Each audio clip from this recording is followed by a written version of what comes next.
Bueno, hola gente de YouTube. Hago este video a pedido de algunas personas que me comentaron el video y me dijeron en varias ocasiones que querían que haga alguna especie de tutorial de cómo hacer plugins, de cómo, o bueno, básicamente sobre Spawn. Yo no soy la primera vez que voy a intentar enseñar a hacer esta cosa. Así que si quizás no lo enseño bien o digo algunas cosas que por ahí están mal, está bien que alguien venga y me corrija y me diga si está mal o si estoy diciendo mal algún dato. Yo lo diré desde mi experiencia y desde lo que yo he estudiado en la universidad. Este lenguaje lo he aprendido solo, pero yo le encuentro mucha similitud con C++. Y si bien no he visto C++, he aprendido lenguajes como Java y C. Podríamos decir que a un nivel medio, así que es una combinación entre los dos para mí. Más que nada dirías que C. Así que bueno, nada, empecemos con esto.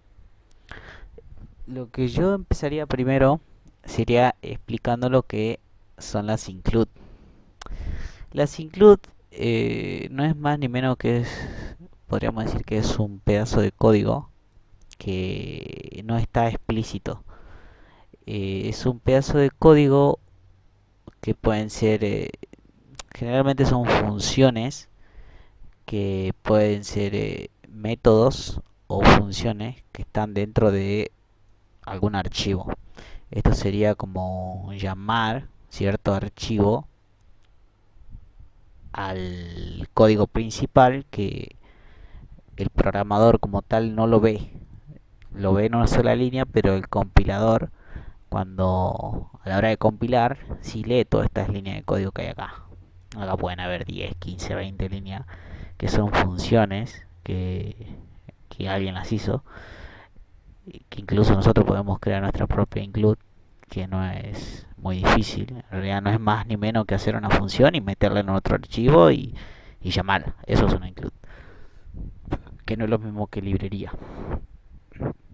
Bueno, eh, por primer parte voy a definir lo que es una variable, que son variables simples. Yo hice este ejemplito que más o menos bueno, espero que la parte 2. Vamos a ir por la primera parte. Definición de variable simple. Vamos a decir, primero vamos a definir lo que es una variable global o que es una variable local.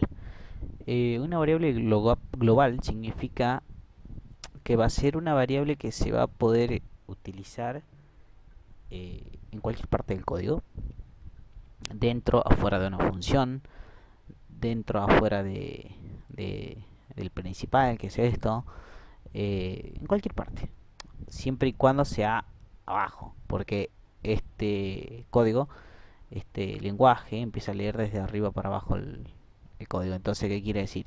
Que acá en esta línea, nosotros en esta línea podríamos modificar el valor de número, pero aquí no, porque aquí no existe, o sea, va leyendo línea a línea. Bueno, y una variable local sería una variable como por ejemplo esta, que definimos dentro de dato3, una variable local en mi función K solamente. No, afuera ya no existe. Aquí arriba tampoco existe, abajo no existe, porque solamente existe dentro de la función, es decir, nace y muere dentro de la función. Bueno, una vez definido eso, vamos con las variables simples. Esta es una variable de tipo entero, que se define de esta manera. Hay varias maneras de definir. Esta primera parte es la definición de la variable como tal. Y luego está la parte de asignación. Si nosotros nos definimos a número, no le damos valor, solo lo dejamos como new número, este número va a tomar el valor de 0 por defecto. En algunos lenguajes es importante la declaración de la variable como tal, porque en algunos lenguajes queda como vacío. En este lenguaje no, en este lenguaje automáticamente detecta que es un entero y que su valor por defecto va a ser 0. También se lo puede definir de esta manera. número igual a 5. Sigue siendo lo mismo. Se puede hacer una declaración en la instanciación de la variable. Después tenemos los flotantes, que son números reales, que lo mismo, se puede definir como tal y se adjunta la palabra float, así como está, y dos puntos y seguido del nombre. Podemos hacer una combinación de variables, también podríamos hacer, por ejemplo, new entero 1 igual a 5. Podríamos hacer acá que sea float, no sé, real 2 igual a 10. Digo, da igual, se puede hacer de distinta manera la declaración y la creación de las variables. Perdón, la declaración y la asignación de la misma. Luego tenemos las variables booleanas, que creo que así se hacen. No recuerdo bien, ya lo voy a poner después, porque no me la marca en verde y no me acuerdo. Luego, bueno, en este caso yo le puse existe. Ah, bueno, me olvidé de decir que esta variable por defecto su valor es 0.0 si no le asignamos. En este caso, al ser una booleana, su valor por defecto es false siempre. Después tenemos lo que son las constantes, define y const, no sé, José. Que las constantes, como bien lo dicen, son valores que son constantes, que también pueden ser globales o pueden ser local. Pero a diferencia de los valores de las variables simples, su característica es que estos valores no se pueden reasignar. No puedes, o sea, Caca va a tener valor de 5 para todo lo largo del código y José va a tener el valor de 10 a lo largo del código. Eso es algo que es así, no se puede cambiar. Generalmente se suele usar cuando se repite o se establece un valor por defecto, un valor, un precio, algo que no va a cambiar, algo que va a ser así para toda la vida. Bueno, luego vamos a decir lo que es una función. Que una función es un pedacito de código que realiza una tarea específica que puede ser llamada de cualquier parte del código. Las variables creadas dentro de las funciones tienen un ámbito local, que es lo que yo decía, que nacen y mueren dentro de la misma función. Esta es una función. Para crear una función se utiliza la palabra reservada public, el nombre de la función, y entre paréntesis van los parámetros, si se requiere parámetros, y si no, va así, solamente abre y cierra. Como verán, esto no tiene llaves, estas llavecitas no las tiene, porque en la programación, cuando una condición o una función tienen solamente una sola línea de código, no hace falta poner la llave, no precisa llave por, no sé, porque alguien lo dijo así y bueno, no me voy a poner muy específico, muy detallista en esto. En este caso retorna 0 porque es una función ejemplo. Luego acá creé otra función que se llama mi función K, que recibe dos datos. Recuerden que una función es algo que nosotros podemos crear, que es un pedacito de código. Nosotros podríamos hacer acá, por ejemplo, podríamos hacer que sume, no sé, número 1 igual a 5, número 2 igual a 10. Y acá podríamos hacer número 3, número 3, que va a ser igual a número 1 más número 2. Podríamos hacer esto. Es sencillo, es fácil, pero es ineficiente porque nosotros podríamos generalizar esto. Esto solamente nos sirve para este caso en específico. La idea de crear una función es realizar un procedimiento, es como realizar un algoritmo, realizar un procedimiento, el cual no sea tan específico en cuanto a nombres o tipos de datos. Bueno, a ver si es importante los tipos de datos porque de acuerdo a eso se va a trabajar adentro, pero me refiero a que va a realizar una tarea en específica que nosotros queramos. En este caso, si nosotros quisiéramos sumar dos números, se puede hacer de esta manera, pero solamente funciona para este caso. En este caso nosotros voy a crear, o ya creé otra función que se llama función k, que yo pido dos datos, que eso se llama por parámetro. Se pide dos datos en la función, es decir que nosotros cada vez que llamemos a la función le vamos a tener que pasar obligatoriamente dos datos, que en este caso son dos datos enteros. Se especifica siempre el tipo de dato porque hay que saber con qué dato va a trabajar la función.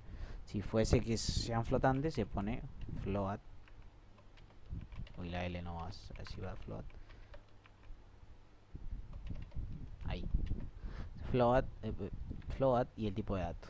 No, y encima ni siquiera creo. Ahí. No. Ahí. Float y el tipo de dato, si fuese char, si fuese un array, se pone así. Bueno, en este caso pedimos dato parámetro. Bueno, este lenguaje es bastante flexible, por lo que no hace falta ser específico sobre el tipo de datos que vamos a pedir. En este caso, así como está, la flexibilidad es dato 1 y dato 2 son tipo de dato entero. Si quisiéramos que fuesen dato float, bueno, di el ejemplo de lo que yo ya dije. Si quisiéramos array, lo mismo. Acá lo que yo especifico es que algunas personas ponen, cuando son array, ponen el tamaño del array. Esto se puede hacer y no, porque en realidad ya existe una función que te da el tamaño del array, por lo que por ahí puede ser hasta confuso y bueno, dependen de cada uno si quieren poner o no. Bueno, como decía, entonces dato3 es una variable tipo local que existe solamente en la función y lo que hace es retorna. Bueno, dato3 le asignamos el valor de la suma de los dos datos que pasamos por parámetro y retornamos el dato 3. Se podría hacer de otra forma tranquilamente, se podría hacer así. Si no quisiéramos gastar una variable, se podría hacer así. Lo mismo. Luego, lo que es su método, no sé si expliqué la diferencia entre un método y una función. Una función es como dije, un pedacito de código que hace una determinada tarea, pero lo que lo diferencia del método es que una función siempre, pero siempre, pero siempre retorna un valor. Siempre retorna algo, lo que sea. Siempre retorna algo. A diferencia del método, el método no. Un método no retorna valores, no retorna datos. Esto es independientemente de si pide o no pide valores por parámetro. No interesa. Generalmente los métodos, generalmente, se utilizan para cambiar valores de las variables globales. Por ejemplo, número era una variable global y acá cuando llamemos el método, el valor de número va a cambiar a 10. Ese es lo único que hace. Entonces actúa sobre esta variable que está arriba. Es algo, hace un trabajo sobre lo que ya existe, podríamos decir. Después, bueno, también las funciones booleanas. También se puede hacer una función booleana que puede pedir o no valor por parámetro. Que lo único que hace es retornar un true o retornar un false. Esto se puede hacer de muchas maneras. Si quisiéramos podríamos hacer new boolean, no sé, es verdadero igual a false, por ejemplo. Y acá podríamos verdadero es true y si no ya está. Y acá retornamos verdadero. O sea, se puede hacer, inclusive se puede hacer retornando de esta manera con la condición. Podríamos decir así, return, y retornaría esto. Retornaría un true o un false. ¿Por qué? Porque dependiendo de la condición. Bueno, número, acá deberíamos de pedirlo. En este caso. Pero si no lo pedimos, podríamos poner número 5. Si el número es mayor o igual que 10, va a retornar true. y si no se cumple la condición va a retornar false. Entonces hay muchas maneras de hacerlo. Luego, bueno, los operadores simples, que ya deberían de saberlo, significa mayor, mayor igual, menor igual, distinto de, igual, y la negación, que esto negamos una pregunta, podríamos decir. Después, bueno, así se pasa un array, que es un string, o un array. Podríamos decir que es lo mismo, que un array y un string son lo mismo, porque en realidad un string es una cadena de texto, y una cadena de texto no es más que es un array en el cual existen caracteres. Eso es un string o una cadena de texto. Que esto, por ejemplo, la palabra y ella es un array de 4 celdas, de 4 espacios, nada más, que en cada uno va a tener una letra. Acá con el equal es una función que ya existe, que compara dos palabras, en este caso la palabra que le pasa y la palabra que le ponemos nosotros. Puede ser otra variable, lo que sea, pero siempre y cuando sea string. Después, bueno, siguiendo un poco con lo que es un string y una cadena de texto. En este caso creamos Martín con 999 celdas, o espacio, no sé cómo le dicen, es un array, o cadena de texto.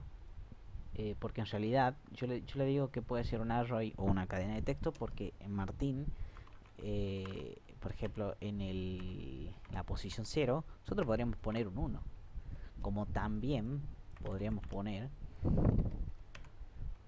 una letra. O sea, por eso es bastante flexible en este caso. Bueno, espero que se haya escuchado porque el micrófono. Bueno, ¿cuánto tiempo llevo? ¿Dónde me dice? No me dice esto. Bueno, eh, continuando con esto, vamos a decir lo que hace la función formatext. Lo que hace la función formatext, así como hay muchas, hay otra que es copy, bueno, trabaja con string. En este caso la más conocida es formatext, que te pide dos parámetros. Te pide, como primer parámetro, te pide el nombre del string o array, no sé. Y como segundo, entre paréntesis, o sea, hay que poner la palabra Charles Max, y entre paréntesis va el nombre de la variable de vuelta. Luego va una coma, y luego va la cadena que vamos a poner entre comillas. Esto se podría poner inclusive una variable. Podríamos poner acá número. Hola, ¿cómo estás? Tu número es porcentaje de. Así se imprime a un número. Si quisiéramos poner un flotante, ¿cómo se llama el flotante? Real. Real, acá. Y para poner, y tu número real es, y se pone porcentaje F. Si quisiéramos que sea más chico, solamente mostrar los primeros dos dígitos, se pone de esa manera. Bueno, si quisiéramos imprimir un carácter, se pone porcentaje C para el carácter, y para los strings se pone porcentaje S.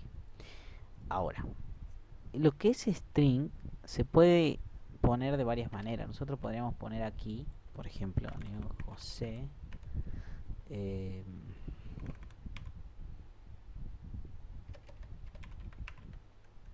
por ejemplo, así, José. Y luego imprimirlo de esta manera. Vamos a borrar esto un ratito. Hola, ¿cómo estás? José. O también, si no quisiéramos crear la variable, acá podríamos abrir otras comillas y ya la estaría tomando como un string. José. Sería lo mismo. Está, o sea, en el porcentaje S lo que sigue. Después vamos a aprender también lo que es una condición ternaria, que pregunta, por ejemplo, si, yo que sé, si número es igual a 5, tal, tal, y así. Eso lo vamos a aprender después. Otra manera de usar el formatext sería usando el famoso len que usan todo el mundo, que en realidad lo que hace, o lo que yo entiendo que hace esto, es que te va a agregar o ir metiendo caracteres en la cadena de texto de acuerdo a la posición en la que vos estés. Al principio siempre te la va a llenar en el cero. Esto quiere decir que en la palabra, en el string Martín, en la posición cero, te va a poner todo esto y va a ocupar, y la variable len se va a aumentar la cantidad de palabras que vayas a meter. Empieza en cero y va a terminar en 5. Entonces, en esta línea, actualmente len vale 5 y va a repetir el proceso. Va 5 más lo que ocupe esto. 5 más lo que ocupe esto, y al final cuando nosotros mostremos no va a salir la palabra completa. Es otra manera de hacerlo, de utilizar el famoso format text. Y bueno, por ahora creo que eso sería todo. Un tutorial bastante sencillo, bastante, espero haber sido claro. Bueno, en el próximo video, si es que llegase a ver, podríamos, bueno, hacer algún menú, alguna cosa algo básica, ya sea para el content normal o para un zombie plague, o enseño a editar un zombie plague. eh, Eso depende de los comentarios. Bueno, muchas gracias, nos estaremos viendo en la próxima.